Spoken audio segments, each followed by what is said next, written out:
Charang, nakaporma ako. Graduation ngayon. Graduation ng nursery school. Actually, dapat Saturday pa yun. Pero ginawa na ngayon, Friday. Ginawa ngayon Friday kasi nakatanggap sila ng, how do you call this, notice from the city government na wala mo nang lalabas ng Sabado at Linggo kung pwede lang. So yung nakikiusap na sila. So, pati yung mga magulang, shock. Kasi kakahapon sinabi. So maybe yung iba hindi naman yung iba is medyo, how do I say this, mahihirapan kasi yung iba siguro nag-leave na ng Saturday kasi iba may mga pasok ng Saturday. Yung iba is nakakompromiso na siguro sa mga kausap, mga ka-appointments, mga ka-business transactions. Tapos biglang syempre graduation ng anak mo yun. Uunahin mo pa ba yung ibang yun? Uunahin mo pa ba yung mga tungkol sa mga kalakaran at mga ekonomiya kesa sa anak mo nag-graduate? Ay dito pa isa lang ang anak, di ba? Isa, dalawa. So talagang importante yung mga ganitong okasyon. That's why I sympathize with those parents, pati yung mga Pinoys, na hindi sila nakapunta sa mga graduation ng kanilang mga anak. Remember yung aking isang video na in-interview ko yung aking kumadre? Dalawang kumadre, pareho silang hindi naka-attend ng kanilang graduation, ng mga graduation ng kanilang mga anak. Ayun, dahil yung napatakaran ng school, kailangan sumunod ka. Ayun, so going back to our graduation, it will start at around 3:30, pero I have to go there at 3 o'clock, anong oras na? Ayan, so papaspasan na natin to. Ayun, hindi na ako nakabili ng mga bago. Actually, pagsusuot ko na itong mga to. Ayan. Pati ito. Kasi wala nang time. Ang dapat kasi mamimili ako ngayon. Ngayong Friday. Yung sisimple ako dun sa isang malapit na tindahan sa amin na mayroong mga coats at mayroong mga long sleeves. At kung natatakayan ba kung bakit nakakalabas pa ako, kasi nga, wala pang malinaw ba tayo? Wala pang order mula sa aming pamahalaan na stay na kayo sa bahay, wala nang alisan, naka-quarantine na kayo. So yung actually yung para bukas is siguro parang trial and error. May mga trial and error pa ba sa panahon ito? Na siguro titingnan kung ano magiging epekto nito sa statistics ng mga infected at may mga PUI, mga ganong effect. Siguro titingnan muna kung merong pagbabago, kung magle-less yung bilang, kasi pataas ang pataas, lalo na sa Tokyo. That's why I'm really wishing na magkaroon na nga. Diba nga? Ayun. So, okay na rin ngayon yung graduation para pahinga na ako bukas. Makapaglinis-linis tayo sa bahay ng dumi-dumi na. Kasi nga nakaba-vlog natin. Minsan nahabo ko na yung walis. Mapapaupo pa ako sa Facebook. Titinan ko kung may nanood. Siyempre ganun, imo-monitor mo ang development sa mga palabas mo. Okay. So ang graduation doon sa kabila. Iisa yung may-ari nitong English and Karate School. At saka yung ano ba yan? At saka yung, marino ba tayo? At saka yung yung nursery school. Doon lang. Yan, sumala na siya. Ano ka pa? Nasa Japan ba ako? Huwag mo akong hiyay, nasa Japan na. Pasensya na kayo. Maayusin natin itong gusot na to. Gusot na nga. Ano ka ba? Sumunod ka. Ayan, pwede na yan. Bingaw na pala yung da sa dulo. Ayun, kita niyo yun. Yung may mga square na yun. Yung square yun doon ako sa building na yun. Doon yung nursery school.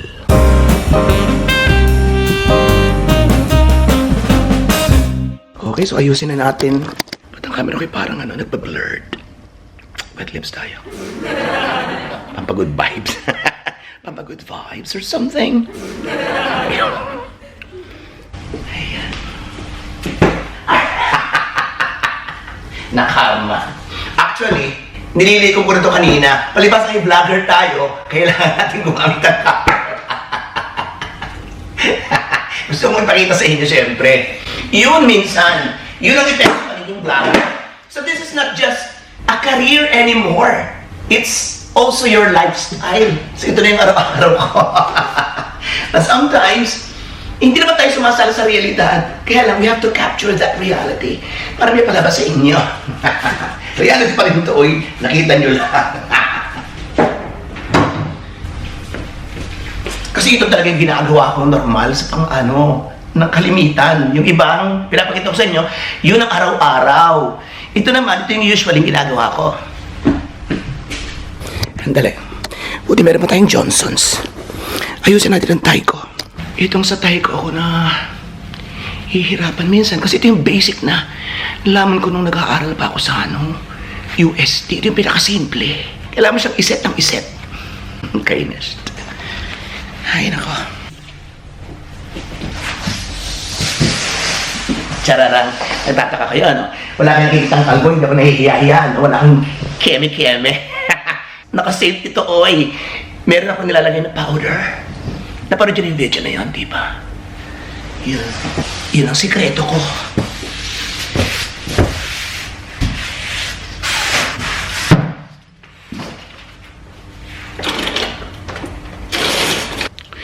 Yung mga memories na maiiwan nyo na nakakainis. Ibibigay ko na rin itong mga books nila. Alam mo yun. Ay.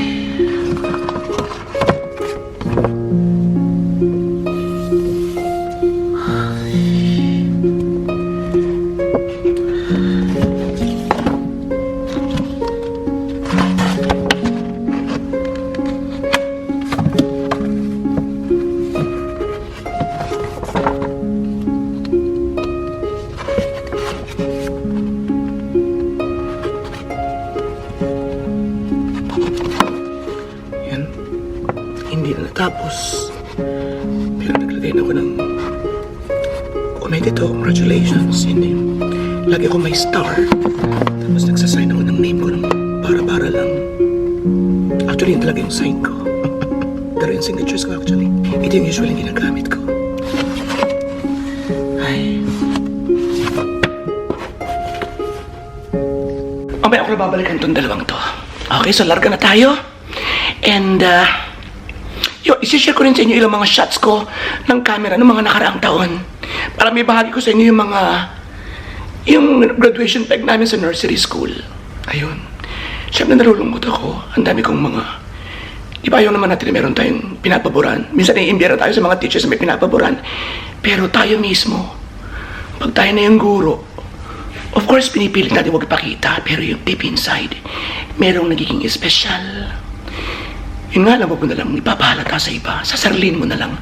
And the most painful thing there is, or the most painful moment there is, when you part ways na, like today. Di ba yun? Meron po isang special na na batang gustong-gusto ko. Ganon. Di yung matagal mo siya nakasama. 5 years is 5 years, di ba? Naging emotional ako pagdating sa ganyan. Tunay ka. Di ba nung una ng panahon na gumagawa pa ako ng mga FB serye dahil sa ilang mga bata na papaklaw sa akin tapos bigla na lang mawawala. Yun ang mahirap minsan sa ganito. I don't think it only happens sa mga single na kagaya ko. Kahit siguro may asawa ko, may pamilya ka, hindi may iwasan na meron kang ma-emotionally attached ka sa isang tao o sa ilang mga bata.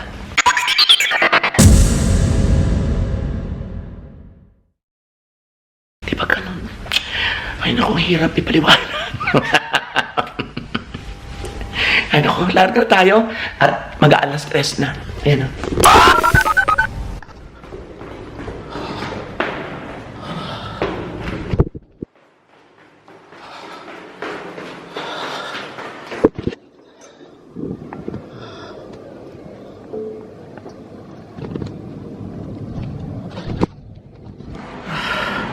Ayan ako. Okay, let's go. Ayan na tayo. Dali. Paspasi. Isang liko na lang. Eto, malapit na.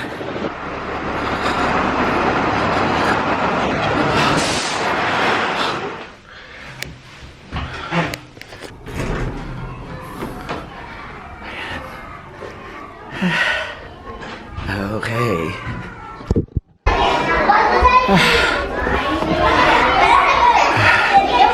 Ayan, ang mga past graduations. Undokai Sports Fest. Hello. Nasaan sila? Why is it like this? Ayan. Kumakain pa sila kasi dito rin yung graduation, di ba? Parang lang, kaswalan lang. Makaraos lang.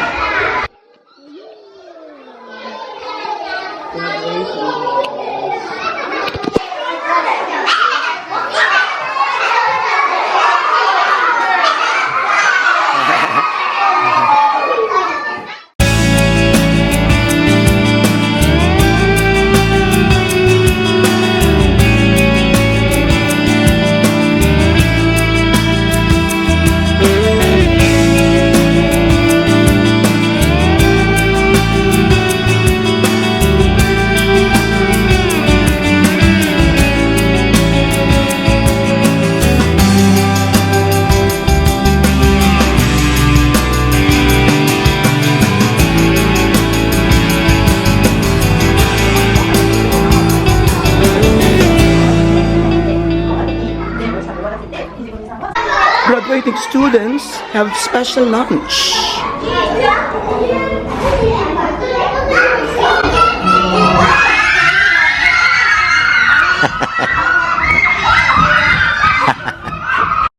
What's that? Okay, come on, go. Dress up, dress up, dress up. Wow! Hey! Dress up, dress up, dress up!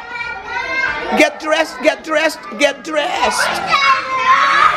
Wow! Ayoko!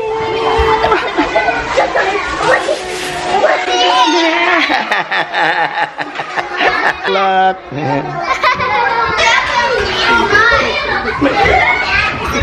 Love the girl.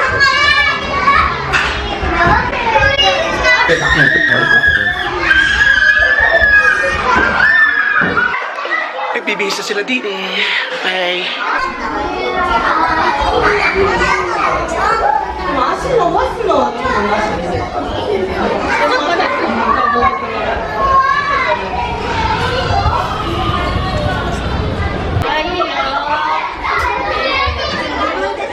Habang papalapit ang graduation, na kumbaga sa atin ay mairaos lang.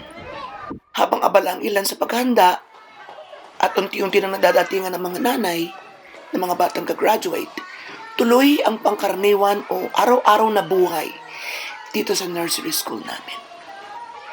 We're about to start in 5 minutes.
The mom-only event was simple yet lovely.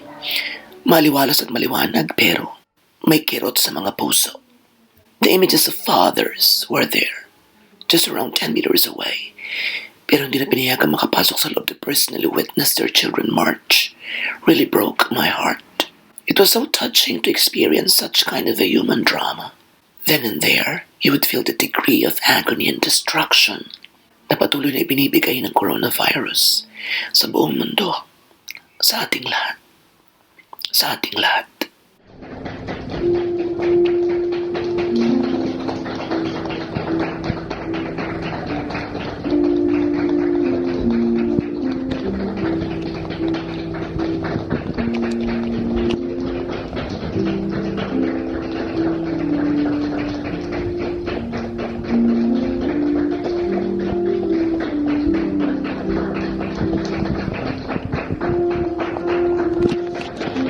It's goodbye, Ayako. Baka hindi na kita makita muli, lalo na kung uuwi na ako sa Pilipinas. But I wish you well, and I hope to see you again, still, in the future. Charang! O, diba? Linis na naman ulit. Linis agad. Ang bilis na. Ganun talaga here. Nakakatawa, diba? Ay, nakagutom na ako. Diretso na tayo sa bahay, doon na tayo kumain. Ay, nakakapagod din. Nakakapagod na masaya.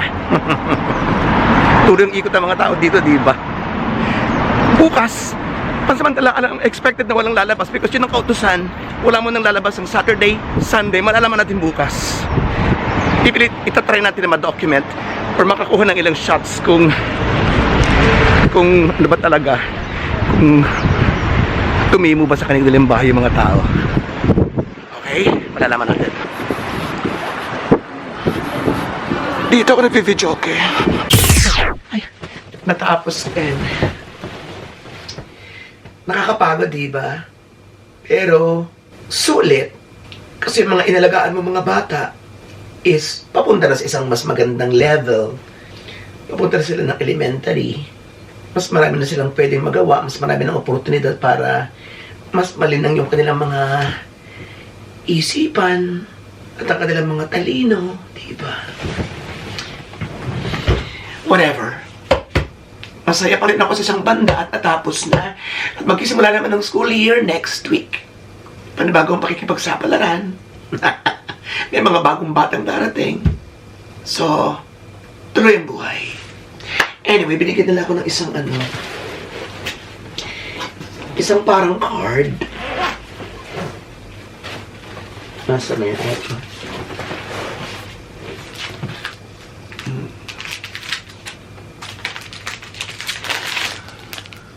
Ganda.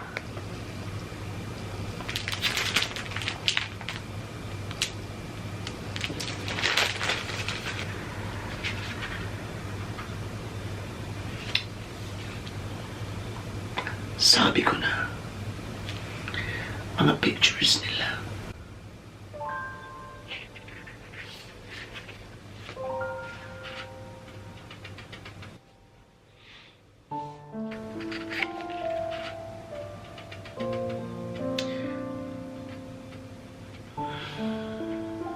Ito yung actually dalawa silang tuwang-tuwa ako. Huwag na natin sabihin paborito. Sabihin na lang natin na tuwang-tuwa ako sa kanila. Gusto ko sila lagi nakikita.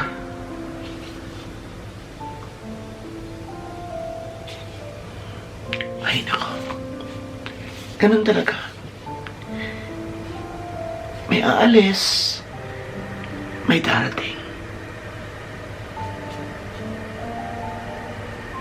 Or kung ayaw mo malungkot, ikaw yung umalis. Hindi, ganun pa rin yun. Nakakalungkot pa rin. Ay, nako. Isang chapter na naman sa trabaho ang lumipas. At isang chapter na naman sa ating araw-araw na pakikibaka sa agos ng buhay dito sa Japan ang magsisimula bukas. Uumpisahan na ng Tokyo ang kanilang panawagan para tumigil muna o tumimo ang mga tao sa kanilang bahay sa loob ng 2 araw. Sabado at Linggo. At huwag kayo mag-alala, patuloy ko kayong babalitaan ng mga developments dito. So balitaan nyo rin ako ng mga developments dyan sa ating bayang minamahal. At, wow, susugod na ako ngayon. Sa department store, sa supermarket, dahil kilala ko mga Hapon. Pag may mga ganyang tipong patitigilin kayo or mayroong mga tipong kinakailangang mag-imbak ng pagkain, ay namamaraki ang mga yan ng bonggang-bongga sa mga palengke at pamilihan. So, tingnan natin. Baka naman ako'y maubusan. Okay? Tara na. At muli, maraming salamat sa inyong lahat. Mabuhay ang lahat ng Pilipino sa mapanig ng mundo. Ikimasyo!